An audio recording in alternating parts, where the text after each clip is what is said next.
그런 생각이 드는 경우도 있을 수 있겠어요.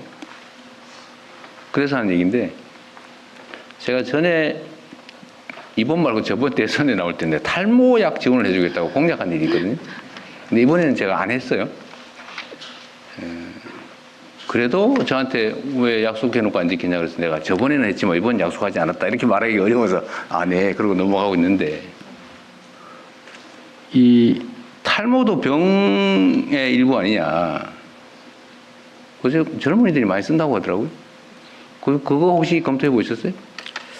지금 이제 아마 의학적 이유로 생기는 탈모는 의료보험, 건강보험에서 원형 탈모 같은 건 치료를 지원을 하고 있는데요. 이제 약간 유전적인 요인으로 생기는 그런 탈모의 경우에는 이제 의학적인 치료하고는 연관성이 떨어지기 때문에 건보급여는 하고 있지는 않은데, 비급여 진료에 탈모나 여드름이나 비만 치료제가 좀 많이 쓰이고 있는 것은 사실입니다. 유전적이지 질병이라고 할 수 없고 유전적 요인에 의해서 생긴, 속된 말로 대머리니까 안 해준다가 원리인 것 같군요. 그러면 유전병은 그것도 유전이 의한 건데 이걸 병이라고 할 거냐 아니냐의 개념 정리에 관한 문제 아닌가요? 그러니까 어떤 논리적 증상이 문제는 있거나, 아닌 것 같아요. 예, 증상이 있거나 뭐 생명에 영향을 주는 그런 질환이 아니라고 보기 때문에 이제 급여를 하지는 않고 있는 거고요. 이제 약간 미용적인 이유는 다른 부분도 건강보험 급여를 안 하고 있는 근데 상황입니다. 이거 옛날에는 이걸 미용이라고 봤는데 요새는 생존의 문제로 받아들이는 것 같은데요? 네, 그런 경향이 있습니다. 이거는 한번 예를 들어 비용이 얼마나 드는지, 그러다 뭐 무한대로 해주는 게 만약에 재정적으로 너무 부담이 된다면 횟수 제한을 하든지 총액 제한을 하든지 이렇게라도 나도 보험료 내는데 나도 혜택 좀 보자 이런 생각하는 걸 한번 검토는 한번 해보시면 좋겠어요. 그리고 이게 지금 상당히 많이 대중화된 모양인데 이걸 의료보험용으로 지정을 하면 약가가 내려간다면서요. 아무래도 이제 급여로 관리하게 되면은 비용 통제가 비급여보다는 할 수는 있는 뭐 그런 거까지 상황입니다. 포함해서 한번 검토 한번 해주세요. 네, 알겠습니다. 요새 비만도 마찬가지인데 비만 치료는 보험 안 되죠. 고도 비만이어서 의학적으로 문제가 되는 경우에는 일부 이제 급여에 대한 부분들을 검토하고 있는데요. 그렇지 않은 경우에는 검토 급여하고 중이에요? 있지 않습니다. 네. 하고 있어요? 검토 중이에요? 아까 고도 비만? 말씀이 불확실해서. 네, 건강보험국장 말씀드리겠습니다. 그 고도 비만 이제 우리 그 신체 BMI라는 지수에 따라서 고도 비만의 경우에는 수술적 치료는 지금 대상을 일부 하고 있습니다. 위절제술 이런 거 네, 얘기하는 거예요? 그렇습니다. 근데 약제에 대해서는 아직 검토 중에 있습니다. 언제부터 언제까지 하고 있어요? 이제 급여 신청을 했기 때문에요. 그 부분에 대해서는 이제 급여 적정성 같은 거를 검토를 진행을 해야 되는 상황입니다. 요새 약물 치료도 많이 하는 것 같은데? 네, 그 약물에 대한 부분입니다. 하여튼 세대 간에 이 보험료를 냈는데 나는 혜택이 없다 이런. 그런데 나는 정말 이건 절실한데 이건 왜 안 해주냐. 이 문제는 고민은 좀 해야 될 것 같습니다. 요새 이게 청년들 문제가 너무, 청년 소외감이 너무 커져서 하는 얘기예요. 네. 그리고 자살 예방 사업도 있던데 아까 보니까 그 총리님이 총괄하시는 거죠? 네, 복지부에도 이 사업이 있군요. 민간 단체에도 이런 사업이 있더라고. 생명 존중 희망 제도. 뭐 아까 보니 여기 오늘 있더라고요. 네. 일단 한번 보겠습니다. 그럼. 그 다음에 그냥 드림 사업은 지금 내년부터 하는 건가요? 올해 12월부터 시범 사업을 시범 도입을 사업하고. 해서 한 68개 정도는 운영을 하고 있는 상황입니다. 어쨌든 이 그냥 드림 사업은 제가 지시해서 시작한 사업이긴 한데 네, 그렇습니다. 지금 대한민국 정도의 경제력 그걸 갖춘 나라에서 먹을 게 없어서 가족들하고 먹고 살기 어려워서 끌어안고 자살했다 이런 소리 아직도 나오잖아요. 네. 무슨 뭐 배우든가 배우 지망생이든가가 굶어 죽었다. 그리고 뭐 배고파가지고 계란 한 판 훔쳤다가 징역 1년 뭐 받았다 뭐 이런 거 있잖아요. 저는 이게 우리나라 사회에서 아직도 그런 얘기가 나온다는 게 이해가 아직 안 됩니다. 결국 시스템의 부재 아니냐. 네. 그 얼마 된다고. 그 사람을 계란 한 판 훔쳐가지고 잡혀가지고 경찰서 유치장에 갇혀 있다가 수사를 받고 재판을 받고 감옥을 보내가지고 징역 살리고 이 비용이 얼마나 많습니까, 그죠? 네, 사회적 비용이 큽니다. 네, 엄청나죠. 그래서 그냥 배고프면은 아무나 와서 가져가라. 제가 그걸 경기도에서 한번 해보니까 그때 마구 비난이 쏟아졌는데 아마 오늘도 막 비난할 거예요. 와서 막 쓸어가면 어떡하냐. 도덕적 해이를 유발한다. 돈 있고 먹고 살만한 사람이 와서 막 가져가면 어떡할래? 막 그런 비난 있잖아요. 걱정. 근데 실제로 그런 거 벌어지지 않았습니다. 그리고 뭐 2만 원어치가 상한인데 그거 가지러 오려고 그 창피를 무릅쓰고 오겠어요. 우리나라 국민들의 수준을.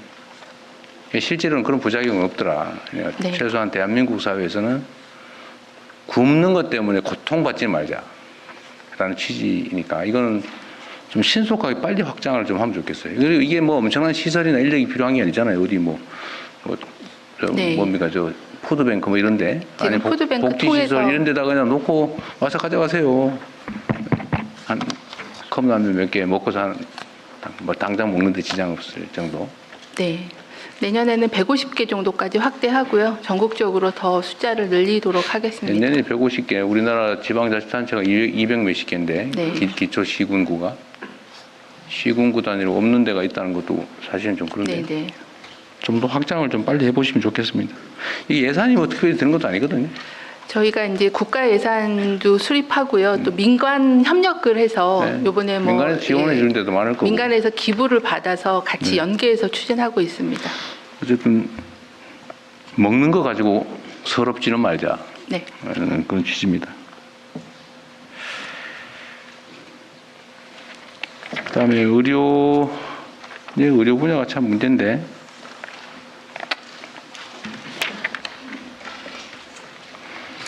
지금 이게 중증 필수 의료 또 지역 의료 네. 이게 문제라는 거잖아요. 지금 제가 흉부외과, 신경외과 의사가 사라진다는 얘기는 제가 10년 이상 전에 이미 들은 얘기 같고 네. 요즘 뭐 소아과도 없어지고 산부인과도 없어지고 또 뭐 없어지고 있어요?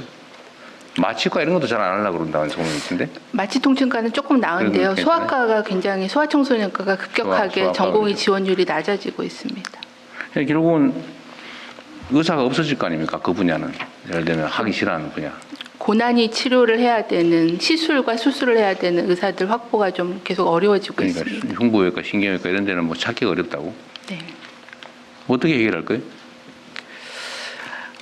현재는 저희가 뭐 지역 의사제나 공공의대 통해서 그런 지역이나 필수 과목의 의사를 양성하는 것을 법안 통과가 준비하고 있는데 시일이 한 10년 정도 소요되기 때문에 그 이전에는 그렇게 예를 들면 이미 문제가 생긴 부분을 채워 넣는 방식이잖아요. 네.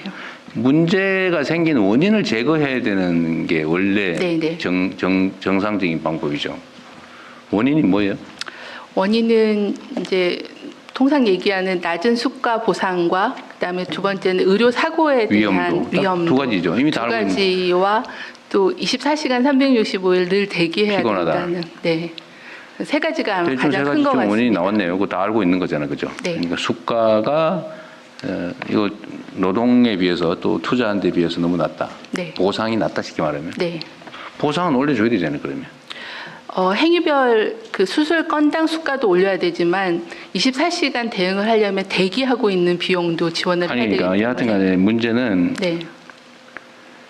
보상이 낮다. 그럼 보상을 올려줘야 문제를 네, 해결하잖아요. 맞습니다. 그 다른 방식으로 해결이 안 된단 말이에요. 네. 문제의 원인을 제거해야죠. 네. 그 우리나라 의료보험 체계에 이 말이 맞는지 한번 판단해 보세요. 경증에 대해서는 보상이 너무 크고 네. 경증. 네. 막 감기, 막 안 가, 병원 안 가도 될 때 막 병원 가도 다 그냥 1,000원만 내면 다 해주고. 지금 1,000원인가요? 본인 부담금? 예, 그 비율이 의료기관 종별보다 좀 1,000원, 다릅니다. 대충 1,000원이죠. 네. 어르신들은 1,500원? 네, 1,500원. 네. 그러니까 아주 경증에 대해서는 보장 지원율이 엄청 높은데 예를 들면 무슨 수술을 한다든지 제가 전에 보니까 출산을 하는데 그 저산소증으로 예를 들면 이 뇌사 상태 되는 거 뭐라고 그래? 뇌손상. 뇌손상이 네네. 오면 그 식물인간 되잖아요. 네네. 제가 한 20년 그 이전이죠. 그 전에 뇌사 어린이에 대해서 의사들 상대 손해배상 소송을 내가 해본 일이 네, 있는데 내성마비 그 아이들. 나중에 미안해서 못하겠더라고요. 이게 의학 체계는 5분마다 저산소증 여부를 체크하고 산소 포화도 체크하고 완전히 복잡하게 돼 있어요. 근데 하나도 못 지켜요. 근데 의료 그 후에 내가 들어보니까 아이 출산하는데 뭐 지원 의료비가 50만 원이라고 하는 것 같더라고요. 50만 원 가지고는 전혀 비용이 안 된다는 거예요. 네.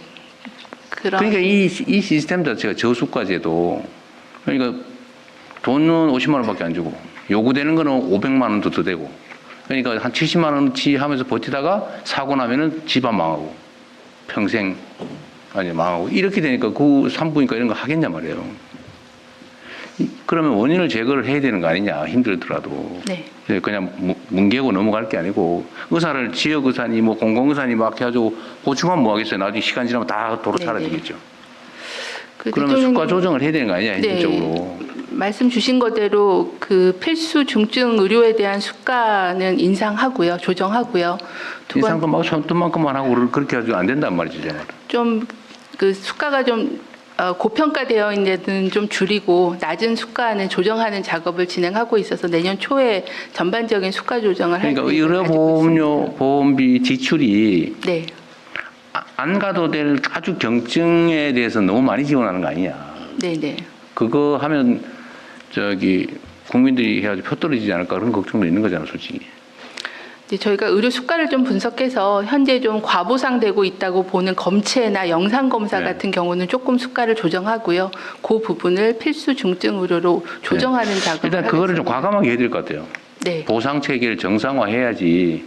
그렇게 보상도 제대로 안 해주면서 위험을 감수하라고 하면 누가 하겠어요? 이건 내가 없어지는 게 너무 당연한 것 같아요. 네, 네, 두 번째로는 이제 위험 문제잖아요. 네, 그 수술하다 사고 나면 개인적으로 손해배상해야 되고 막 요새는 손해배상료도 몇 억에 막 10몇 억씩 막 이러는데 평생 망하는 거잖아요. 네. 그럼 보험제도를 도입해야 될 거 아니에요. 네, 그래서 저희가 책임보험을 도입하고 고액 배상에 대해서는 국가가 지원하는 제도를 그러니까요. 설계를 하고 있습니다. 보험해주고 그리고 또 형사처벌 문제도 있으니까 네, 두 가지는 일부러 그런 게 아닌데 교통사고처럼 무한 보험이 들어있거나 합의가 되거나 이러면 뭐 특별한 예외를 빼고는 처벌하지 않는 이런 특례법도 빨리 제정해야 되는 거 아닙니까? 네, 저희가 지금 의료분쟁 조정법을 개정해서 그런 민사와 형사에 대한 리스크를 완화하는 작업